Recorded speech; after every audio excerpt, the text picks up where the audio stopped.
భక్తుణ్ణి రక్షించుకోవడానికి ఈశ్వరుడు జోక్యం చేసుకుంటాడు.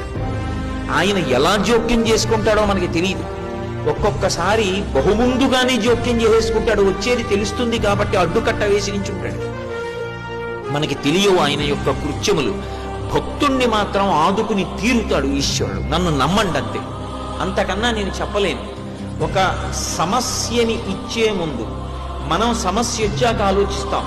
భగవంతుణ్ణి నమ్ముకున్న వాడి గురించి పరమేశ్వరుడు సమస్య ఇవ్వడానికి ముందు వాడికి పరిష్కారం ఎలా చూపించాలని ఆలోచిస్తాడు. నన్ను నమ్ముకునున్నవాడు వాడు పాడైతే, అందుకే భాగవతంలో అష్టమ స్కంధంలో అంటాడు, వాడు నా కొరకు రక్షింపవలయువాడు. వాడి కోసం వాడిని నేను రక్షించట్లేదు, నా కోసం రక్షిస్తున్నా. అటువంటి వాడు పాడైపోతే లోకంలో భగవంతుడున్నాడు అని ఎవడు నమ్ముతాడు? నమ్మడు. నేను ఉన్నాను అని నమ్మాలంటే నన్ను నమ్ముకున్నవాడు పాడవడానికి వీల్లేదు. వాడి కోసం రక్షించట్లేదు, నా కోసం రక్షిస్తున్నాడు.